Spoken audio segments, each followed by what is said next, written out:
Eh bien bonjour, après un suspense incroyable, nous avons un ordinateur pour projeter une présentation, toujours les mêmes écueils, la technologie avance, mais alors les connectiques, pas du tout.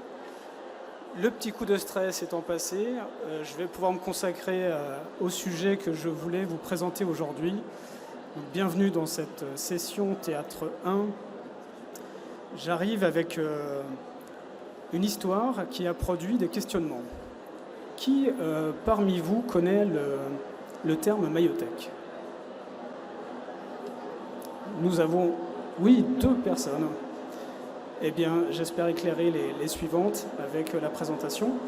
Mais avant d'aller sur le terme maïothèque, je vous propose de plonger avec moi. Il y a Larsen. Je vous propose de plonger. C'est mieux si je prends le micro ou celui-là? On bascule. Donc après la connectique, les micros. Je vous propose de plonger dans trois premières slides. Et tout d'abord, de vous parler de récit. Qui n'est pas embarqué par un récit? Vous devriez tous lever la main. Nous, on est tous embarqués dans les récits, on adore les histoires. Bon, il se trouve qu'en 1957, on avait Michel Butor, qui est écrivain, poète, qui avait publié un roman dans la veine du nouveau roman, qui s'appelle La Modification. Si je suis un peu caricatural, avant Michel Butor, on a des auteurs qui racontent une histoire au lecteur. Et après Michel Butor, on a des auteurs qui s'autorisent et qui trouvent des manières de raconter le lecteur au lecteur. Comme si, en fait, il était dans l'histoire, comme s'il était imbriqué dans l'histoire, dans un processus littéraire très structuré qui l'amène à se modifier. Le titre du livre. Bon, aujourd'hui, avec les récits, on peut dire qu'ils sont partout, les réseaux sociaux, les journaux intimes.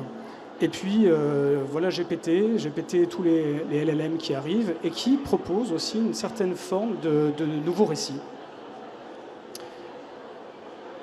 Bon, alors GPT, parlons-en. Il se trouve que notre relation au monde, elle passe de plus en plus par des médiations et par des outils.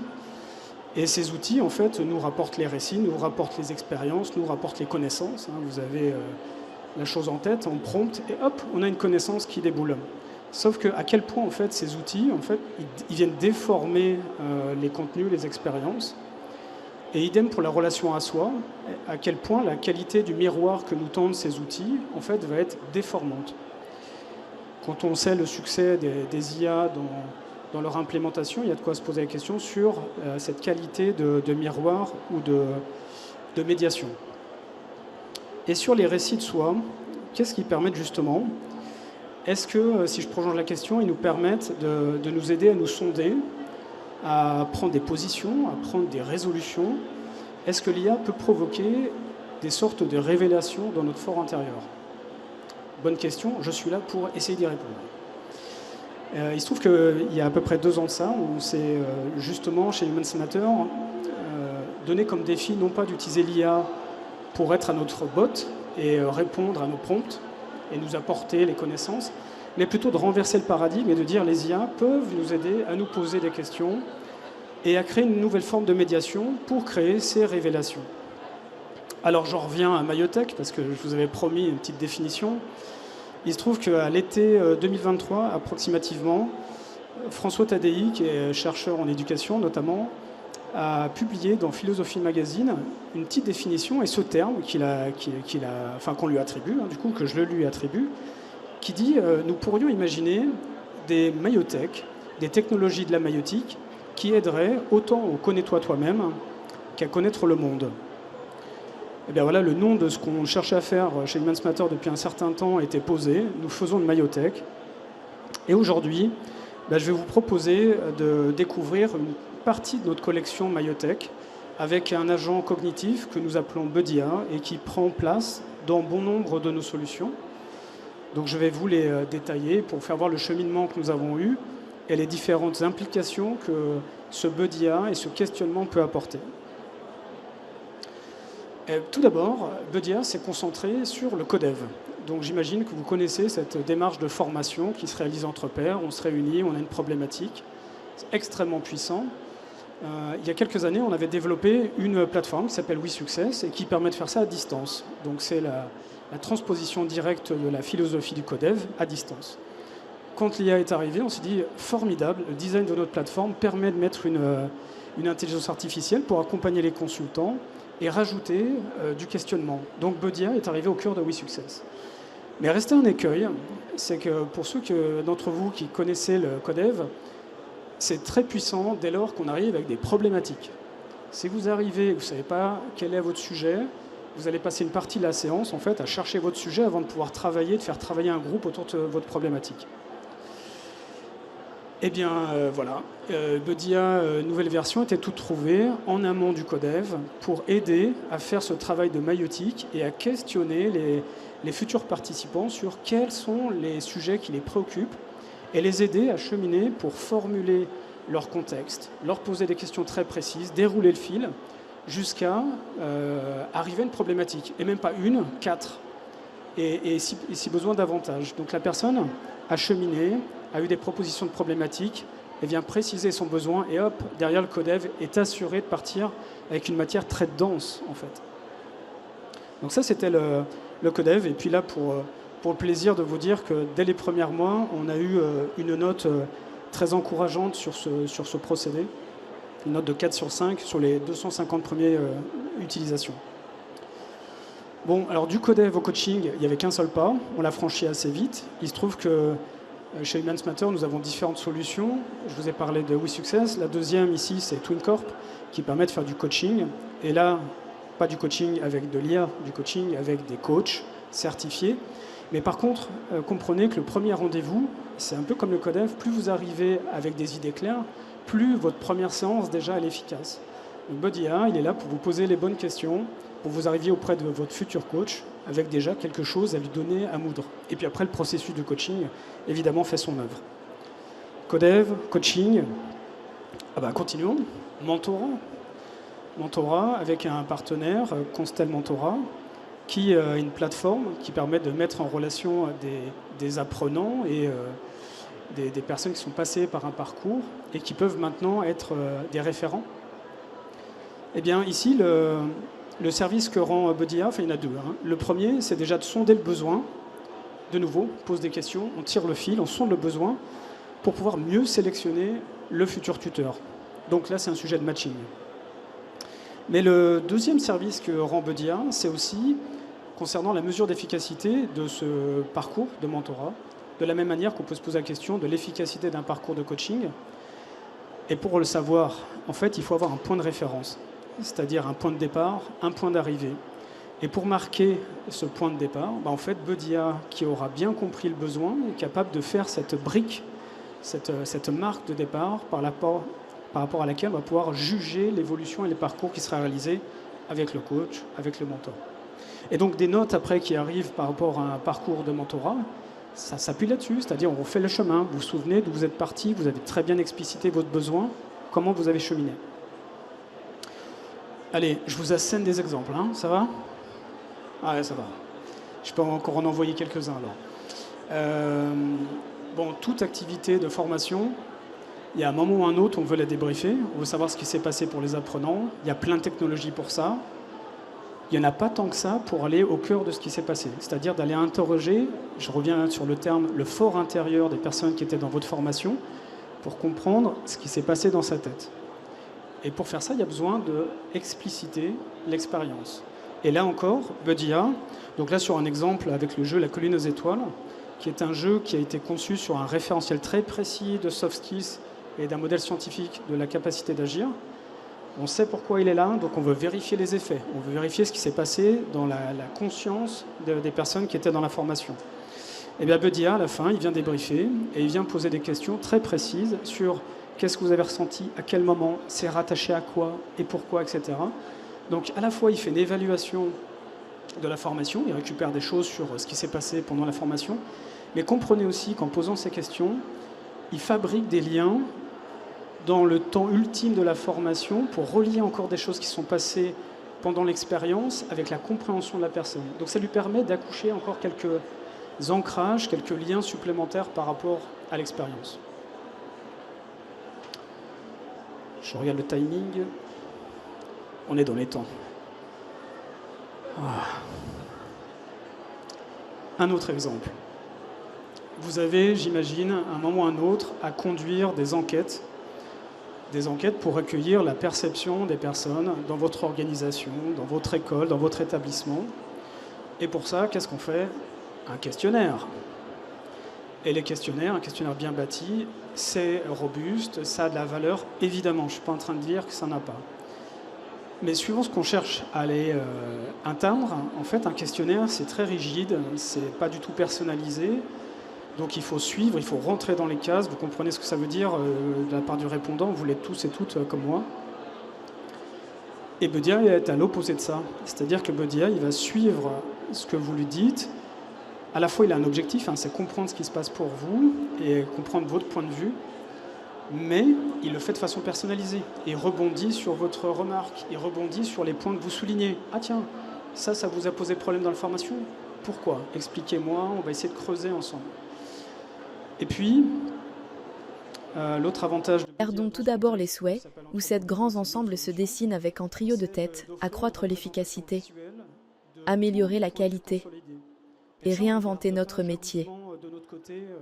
La perspective apparaît positive, avec l'intelligence artificielle comme un moyen potentiel, une opportunité, plutôt qu'une menace à éviter.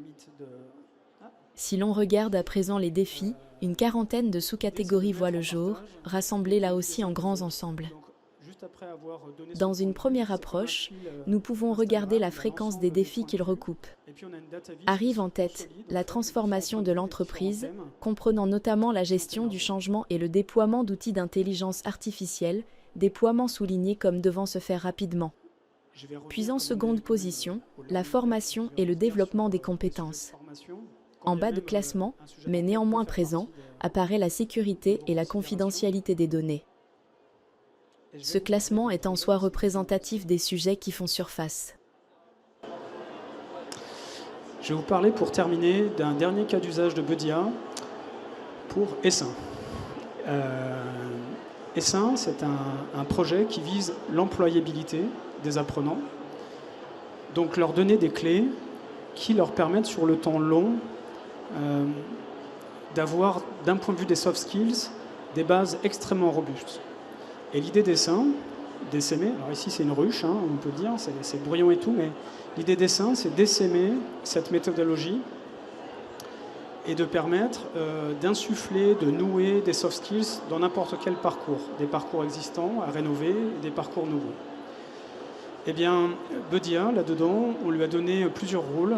Celui que je vous montre aujourd'hui, c'est un rôle de guidance qui va permettre aux ingénieurs pédagogiques, aux designers de parcours de formation, d'être interrogés avec des bonnes questions sur ce qu'il faut absolument considérer pour produire le parcours qu'ils ont à produire ou qu'ils ont à rénover.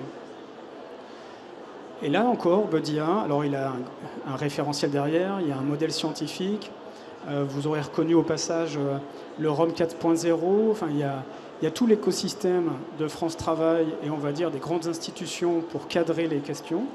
Mais les questions permettent de bien comprendre là où l'ingénieur pédagogique ou l'organisme de formation veut aller avec ce parcours et bien comprendre comment on va pouvoir l'accompagner pour y distiller des soft skills.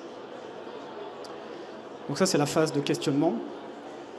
Et je vous dévoile, c'est tout juste là, et ça mérite d'être montré, ce qui se passe juste après. Parce que là, jusqu'à présent, je vous ai raconté que Bedia pose des questions, et en soi, c'est déjà quelque chose d'assez important pour ce que je disais tout à l'heure, des révélations. On vient de percuter, on vient de prendre conscience de certains de nos fonctionnements. Là, dans Essin, on va un peu plus loin et on s'autorise que Bedia va réfléchir aux solutions qu'il peut mettre en face de vos questionnements et des réponses que vous avez apportées. Et quelques minutes après, qu'est-ce que vous recevez? Vous recevez un petit email.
dimension de la capacité d'agir et ce qu'elle va pousser du côté des soft skills. Donc tout est référencé. Vous savez quel impact est attendu pour chacune des activités.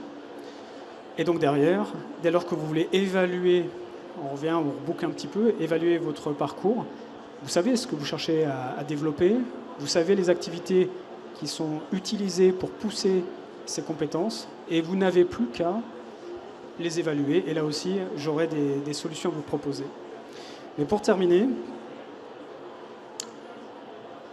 de vous dire que c'est pas encore fini. C'est-à-dire que le parcours il est là, vous avez une application pour la pousser auprès de vos apprenants, et vous avez aussi pour vos facilitateurs des guides d'animation qui sont produits automatiquement avec l'intégralité des trames pour chacune des activités, chacune des étapes, le détail sur la posture de chacun des facilitateurs. Parce que comprenez bien que vouloir mettre des soft skills dans des activités, ça passe déjà par la posture du facilitateur. Comment lui va autoriser le développement de ces soft skills. Donc les guides d'animation sont là aussi pour favoriser la posture du facilitateur, qui lui-même favorise la posture des apprenants qui utilisent ces activités.